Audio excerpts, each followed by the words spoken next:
Halo, Assalamualaikum. Apa kabar? Sehat ya? Oke. Seperti biasa, hari ini saya dan tim Inovasi dan Inspirasi Intu akan kembali melakukan perjalanan untuk bertemu dengan satu dinas yang akan kita jadikan target untuk kita ajak nanti berbincang-bincang sedikit ya. Dan dinas apa hari ini yang mau kita temui? Nanti kita lihat. Oke? Kita perjalanan saya dengan tim. Ayo.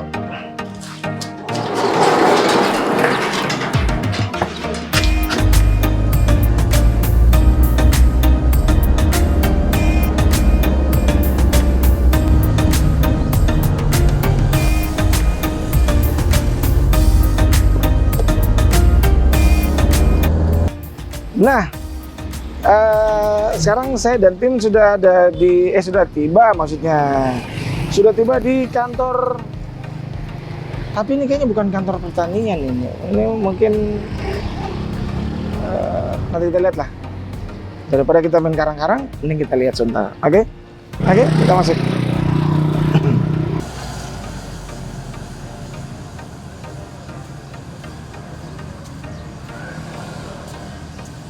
Assalamualaikum.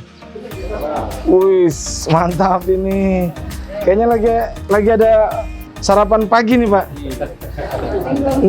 Kebetulan saya juga belum sarapan. Tanya baik saja. Oke. Oh iya. Singkong tanam sendiri nih. Oh, mantap ini berarti nih. Hasil Pak, hasil BPP Pak. Oh begitu. Iya. Oh iya. Di belakang hanya belum bisa. Tapi ngomong-ngomong ini lagi tidak beraktivitas, Pak. Mau ke lapangan, tapi biasanya kadang kalau Jumat begini Pak kita. Oh, bersih-bersih dulu. Oh iya. Ini kantor pertanian atau Balai Penyuluhan Pertanian Pak, per kecamatan. Oh, jadi setiap kecamatan itu ada balai penyuluhan. Oh iya. Oh, jadi kita basa-basi sambil ngobrol sambil sarapan biar nggak kelihatan. Hanya kopinya kopi. Oh, enggak apa-apa, saya enggak minum kopi, minum teh. Teh. Oh, jadi aktivitasnya kalau mau ke lapangan makan ubi dulu. Biasanya Jumat kalau habis kerja bakti. Oh, kecuali Jumat. Berarti kalau kita mau ke sini kecuali hari Jumat. Ya, bisa. Iya. Kapan nasi kuning kira-kira, Pak? Tergantung kalau habis gajian. Oh iya. Jadi kalau habis gajian nanti berarti tanggal-tanggal muda kita ke sini. Karena insya Allah sarapannya nasi kuning. Oh, ini kebetulan Ibu Kadisnya masih di jalan dari kantor. Jadi kita sambil menunggu Ibu Kadis, nggak apa-apa ya, Pak? Sambil. Oh iya. Nah, ini kebetulan sudah ada Ibu. Kalau Ibu sebagai apa di sini, Bu? Jadi kalau saya ini Pak sebagai koordinator penyuluh pertanian Kota Kendari. Oh, koordinator penyuluh pertanian untuk Kota Kendari. Iya. Berarti kalau yang kecamatan ini Ada koordinator juga Pak. ada koordinator juga. Koordinator penyuluh pertanian Kecamatan Puatu. Tapi sekarang beliaunya Ini lagi kecamatan apa ini, Bu? Kecamatan Puatu. Oh, Puatu. Ibu Haja Hatijah. Iya. Ya. Oh, jadi ini cuma seputar kecamatan Puatu saja Seputar mereka. Kecamatan Puatu saja wilayah Oh, kerjanya. gitu ya. WKBPP namanya Pak. Apa? WKBPP. WKBPP. Wilayah Wilayah kerja. Balai Penyuluhan Pertanian. Oh, oke. Berapa itu luasannya berapa luas itu yang area pertanian? Area pertaniannya itu kebetulan ada ini penyuluhnya. Kira-kira berapa yang Ada kurang lebih berapa? Kira-kira saja, Pak. Kira-kira Untuk luas pertanian sendiri, Iya. kecamatan Puatu, kecamatan Puatu. Puatu. Kayaknya kurang lebih, karena kita kan penyuluh ini masih perkeluaran pegang. Oh iya. Iya. Untuk kecamatan Puatu. Kira-kira saja. kira 3.000-an mungkin ya. Sampai ke Nggak sampai. 2000-an. 2000 hektar. 2.000 sekian Tapi hektar. sudah termasuk tinggal hak potensial. Iya. Oh, gitu ya. Akan ada yang digarap, ada yang belum. Oh, jadi penyuluh kecamatan terus dibagi lagi koordinatornya per Iya. kelurahan-kelurahan. Kelurahan. Jadi satu kelurahan berapa orang itu? Satu orang, Pak. Satu orang. Bahkan ada satu orang memegang Dua dua kelurahan. kelurahan. Oh gitu. Iya. Jadi penyuluhannya seputar apa itu kira-kira? Apa yang disampaikan ke masyarakat? Penyampaiannya itu, Pak, kan tugasnya dia merubah PKS, pengetahuan, sikap, dan keterampilan petani. Jadi meliputi yang kegiatan-kegiatan pertanian, apa permasalahannya, apa Oh, itu iya. bagaimana itu menanam, Iya. bagaimana itu kalau terserang penyakit. Iya. Meliputi pertaniannya itu tanaman pangan. Terus lebih mengenal perkebunan. juga tanamannya gitu Bu ya. Iya, Jadi kalau misalnya mau tanam apa nih? Misalnya tanam ubi, iya. perlakuannya seperti ini kayak gitu ya. Misalnya kalau tanam ubi, terus dilihat nanti agroklimatnya. Iya. Cocok nggak di wilayah itu tanam ubi? Oh, Kalau iya. misalnya cocok, berarti penyuluhnya mengiyakan. Iya. Oh iya Pak, cocok di situ ditanam, silahkan dikembangkan. Nah, pengalaman di lapangan, Pak siapa namanya? Pak Jabal. Pak Jabal.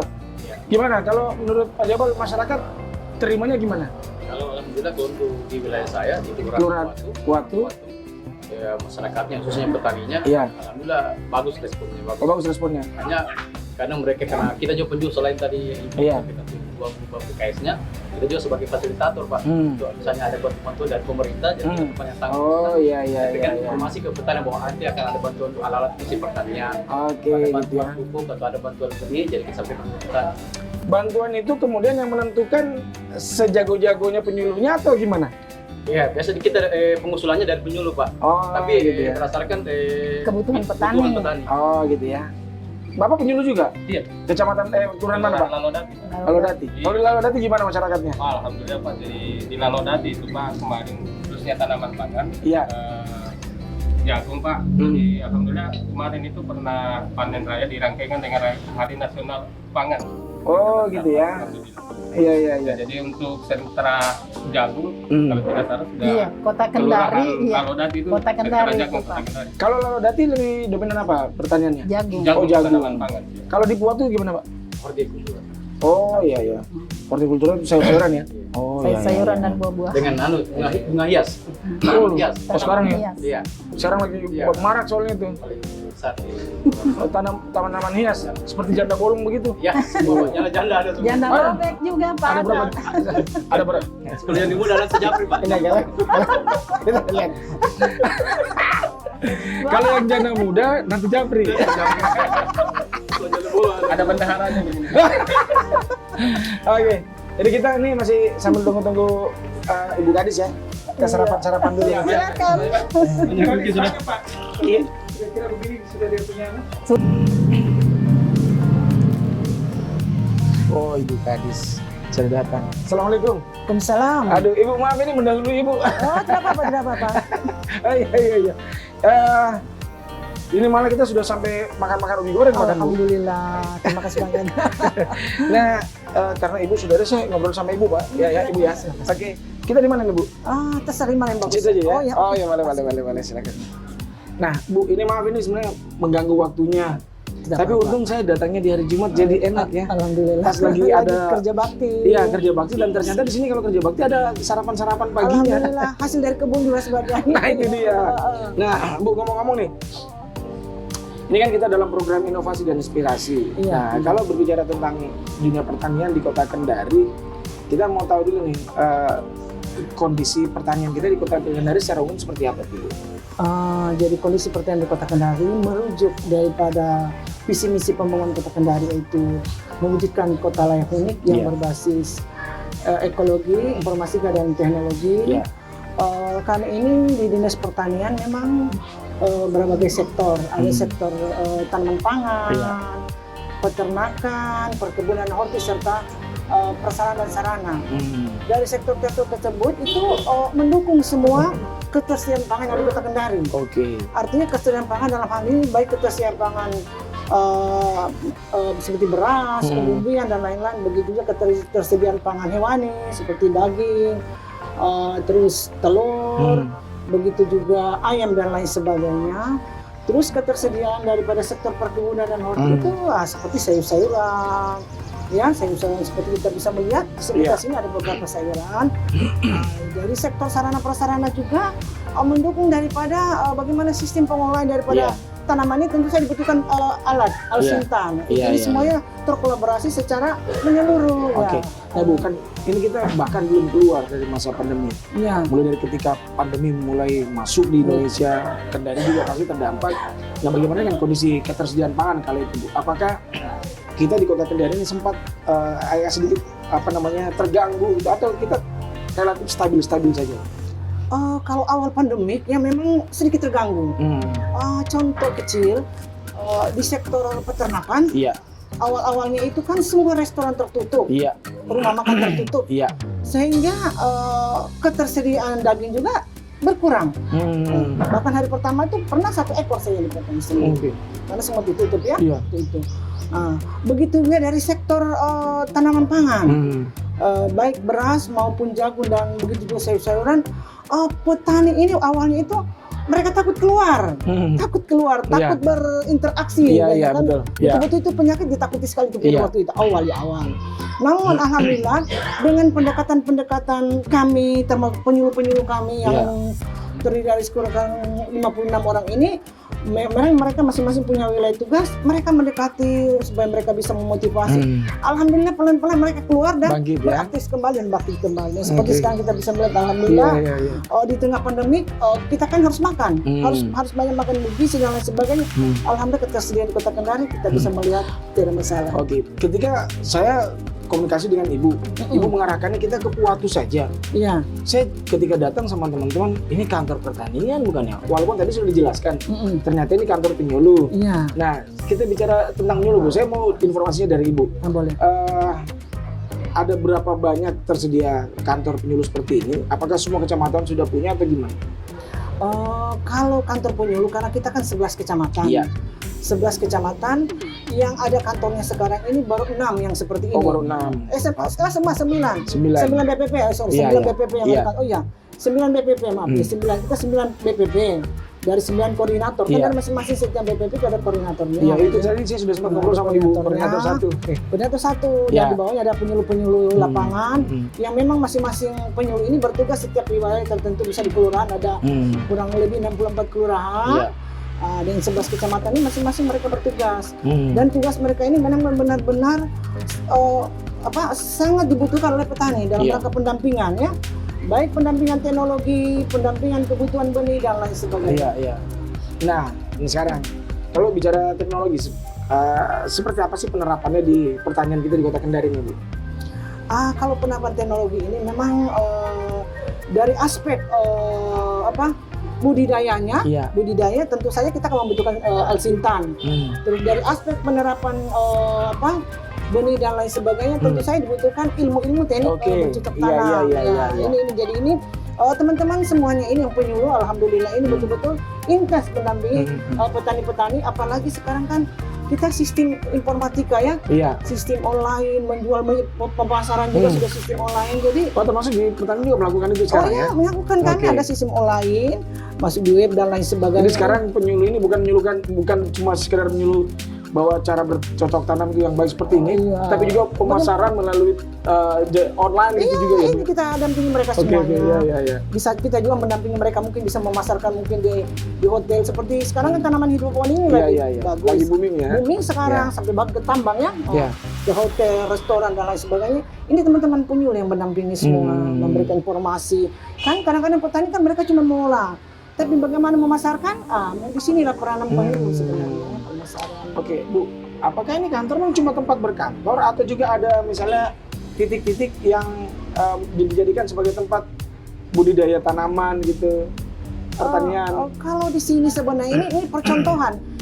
Kantor ini percontohan, artinya percontohan dia memberikan contoh bagi masyarakat yang ada di sekitar dan pada umumnya. Jadi ada tanaman, termasuk juga di sini ini kantor juga sebagai ruang pertemuan bagi petani-petani yang ada di sekitar sini. Jadi bisa ke sini ya? Iya, makanya ada aula sini itu, ada pertemuan-pertemuan. Tapi kalau minggu ini libur tetap? Sabtu Minggu libur. Sabtu Minggu libur ya. Tapi teman-teman yang penyuluh tetap standby. Artinya tetap standby, tetap mengontrol dan lain sebagainya. Karena ini saya lihat ada beberapa tanah kayak ini kan apa ini, serai Bu ya? Serai. Dan kita di belakang ada kebun jagung, Bu? Ada jagung. Bisa nggak kita jalan ke belakang? Alhamdulillah silakan, boleh. Boleh ya? Oh iya. Nah ini biar kita Lewat mana? Lewat sini. Agak capek kalau duduk, jadi mending kita jalan-jalan. Sambil Iya. menikmati jalan. Oh, kita ternyata lewat sini. Lewat sini. Oke. Iya, hujan. Curah hujan lagi Tinggi. intens, hujan Iya, sekarang lagi tinggi nih. betul, tinggi. Iya, iya. Ini, Bu, sebelum kita ngomong-ngomong ke jagung, iya. kan ada inovasi terbaru nih dari Kota Kendari juga tentang padi itu. Oh, Nah, iya, iya. boleh diceritakan tentang padi itu gimana itu padi itu? Alhamdulillah ini dalam rangka mendukung program pemerintah lagi ya. Khususnya komoditi unggulan di Kota Kendari di sektor pertanian. Memang kami punya program pengembangan kawasan agrowisata Mohalo Iya. yang akan salah satu. Oh, itu jadi agrowisata Iya, ceritanya. nanti ke depan agrowisata akan ada terpadu nanti di dalamnya. Tapi mungkin langkah awal ini kami sudah launching OOH. Jadi kita ada brand dulu sekarang mengeluarkan beras namanya OOH. Beras OOH. Iya, beras Oke. ya namanya OOH ya brandnya. Alhamdulillah sekarang ini kita juga membantu petani. Bagaimana pemasarannya? Jadi pemasaran awal ini ASN yang kurang lebih 6.000 kita pakai. Oh, jadi ASN harus beli beras Beras OOH itu. OOH. Nah, sebentar Bu. Tapi ngomong tentang OOH ini, apa sih kelebihan OOH atau apa sih yang membedakan antara OOH dengan komoditi beras yang lainnya? Kalau kita ini memang OOH ini kita upayakan dia organik, mengarah ke organik. Oke. Nah, sekalipun belum 100% tapi Iya. arahnya sudah ke sana. Ini salah satu ini memang kita punya tujuan Iya. agar masyarakat Kota Kendari bisa mengkonsumsi pangan yang sehat. Dan ini semua ditanamnya di desa. Di Mohalo, Mohalo di itu. Kelurahan Baruga Iya, iya. ada 2 titik. Oh, di Ada 2 di Mohalo. Labibia. Oh, gitu ya. Iya. Itu luasannya berapa hektar semua, Bu? Sebenarnya luasan potensinya di sana itu kurang lebih 700 hektar potensi. Iya. Bahkan sampai 1.000 sebenarnya karena sudah ada yang lahan-lahan yang lahan tidur lah yang tidak Iya, iya. tergarap. Kalau di Labibia kan ada 2 titik, Labibia itu kurang lebih 150 hektar. Untuk pengembangan kemarin ini yang ditanam itu kurang lebih 450 hektar. 450 hektar. Dan alhamdulillah bisa mencukupi untuk pegawai SN sementara ini. Jadi itu tetap memberdayakan petani-petani lokal. Iya, membuat ke petani lokal. Di sana kurang lebih 17 gapoktan dari 110 petani. Oh, Di berbagai Agus juga gapoktan Mahala, gitu ya. Iya, gapoktan.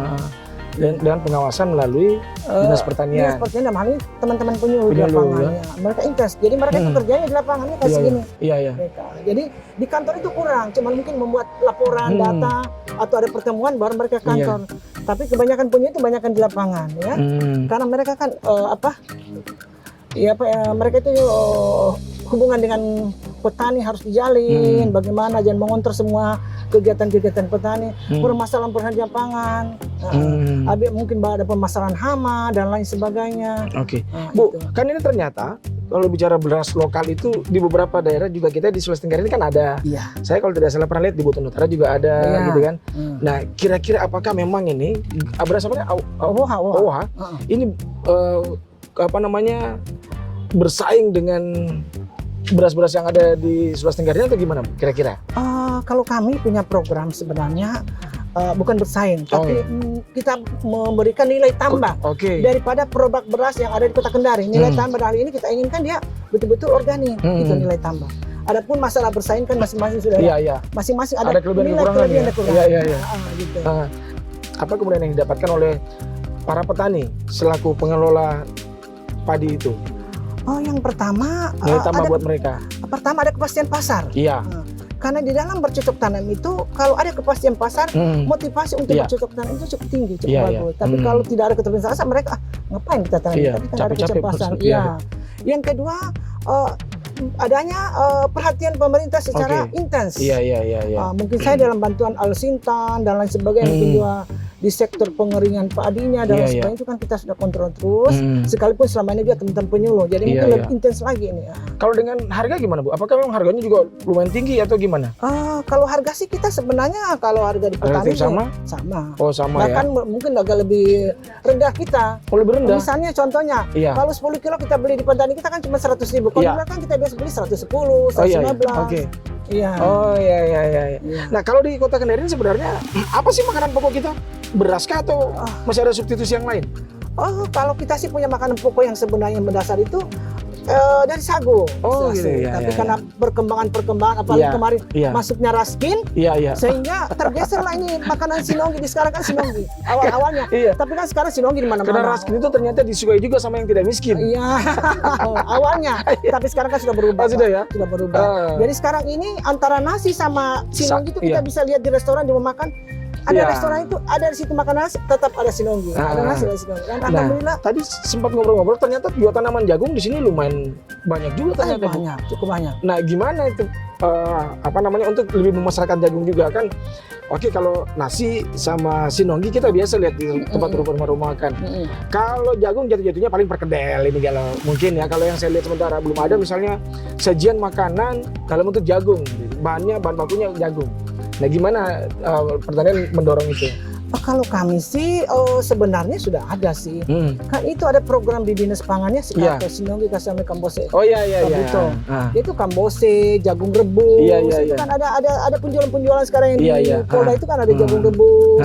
Itu sudah mulai diintenskan dan juga mungkin ada bukan cuma itu, biasa bikin apalagi kapusu, kambebe, kapusu nosu, basang, itu sering. Apalagi kalau ada acara-acara itu kan selalu ada disajikan. Tapi kecuali kalau acara-acara kota Bu ya, pemerintah kota. Maksudnya kalau di rumah-rumah makan kayaknya masih belum ini ya. Belum terlalu. Jadi sinonggi. Belum terlalu booming. Dan perlu kita ketahui juga bahwa kami ini dapat bantuan benih dari pusat itu memang benih untuk pakan ternak. Karena memang pakan ternak sekarang kan agak mahal, lumayan tinggi juga untuk ternak, sehingga kami menambah kalau untuk dikonsumsi memang untuk sementara pemerintah sekarang mendorong yang pakan ternak.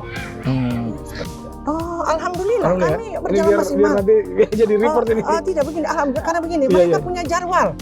Jadwal pertemuan setiap minggu. Dan mereka setiap hari malah setiap hari. Jadi kita punya penyuluh, ada penyuluh yang senior di kantor ini punya jadwal turun ke lapangan, mengontrol. Terus kita juga setiap minggu itu kita ada evaluasi dan monitoring. Saya rapat setiap minggu mengontrol. Berarti terukur semuanya ya? Terukur, sinergis data dan lain sebagainya. Jadi suatu ketika ada permintaan data cepat karena kita sudah tahu. Ada laporan online juga. Ada laporan luar biasa. Ada laporan online yang laporan per minggu, per bulan, per 3 bulan, dan per tahun. Jadi ini dikirim terus. Bahkan sekarang ini penyuluh sudah ada bantuan komputer yang langsung bisa online ke kementerian. Jadi kalau tiba-tiba Pak Menteri bilang saya ingin melihat petani saya, penyuluh saya ada kelurahan ini, dibukalah langsung. Makanya saya sudah sampaikan teman-teman, data harus siap di atas meja. Tiba-tiba ada muncul, jadi mereka sudah siap. Jadi kan sekarang sistem online, sistem terbuka. Tidak bisa kita sembunyi-sembunyi, tidak masuk, tidak ada. Karena mau tidak mau kita harus ke situ memang. Dan kita dipantau terus dari kementerian. Itu dia. Ini. Oke Bu, terakhir nih Bu, harapannya kami dari Dinas Pertanian ini berperan dalam rangka meningkatkan ketersediaan pangan di Kota Kendari, baik pangan nabati dalam hal ini beras, umbi dan lain sebagainya, pangan sayur-sayuran, juga pangan hewani. Jadi harapan kami kepada masyarakat Kota Kendari, mari kita memilih atau membeli produk-produk hasil pertanian yang betul-betul sehat. Sehat, aman, dan cocok untuk kebutuhan keluarga kita. Dan Dinas Pertanian menjamin itu melalui petani-petaninya. Alhamdulillah Dinas Pertanian didampingi oleh para penyuluh. Siap. Ayo, terima kasih banyak waktunya. Maaf sudah mengganggu ini. Alhamdulillah, terima kasih banyak. Dan sudah diajak. Akhirnya saya baru tahu kalau di sini setiap Jumat ada sarapan. Alhamdulillah. Itu yang paling pertama. Yang kedua ternyata di sini ada kebun percontohan. Alhamdulillah. Yang kalau panen akhirnya online jadi pada rame nih. Yang mau beli silakan ya. Karena memang salah satu identik dari PBP harus ada kebun percontohan. Oh gitu ya. Oke Bu. Semoga semuanya tetap diberikan kesehatan, terutama para penyuluhnya tetap diberikan kesehatan karena ujung tombak ini. Alhamdulillah. Terima kasih Bu ya. Terima kasih juga Pak. Nah, ini akhir dari kebersamaan kita di episode kali ini bersama Ibu Ganev, Kepala Dinas Pertanian yang Kota Kendari ya. Nah, jadi ini kepada seluruh masyarakat lah. Saya himbaunya kepada masyarakat. Tadi Ibu sudah menyampaikan juga, saya cuma sedikit mengulangi, banyak-banyak mengkonsumsi makanan sehat yang ditanam oleh petani-petani kita gitu. Karena memang Dinas Pertanian sudah menjamin itu. Semuanya harus yang organik-organik gitu. Jangan terlalu banyak yang masuk-masuk yang lain. Yang pakai yang kimia gitu ya. Nah, itu dia. Ya, sedangkan kita organik belum tentu kita bisa jamin sehat, apalagi kalau ada bahan-bahan kimianya gitu. Oke. Terima kasih. Semoga ini bisa menjadi inovasi dan inspirasi buat kalian semua. Terima kasih. Wassalamualaikum warahmatullahi wabarakatuh. Assalamualaikum.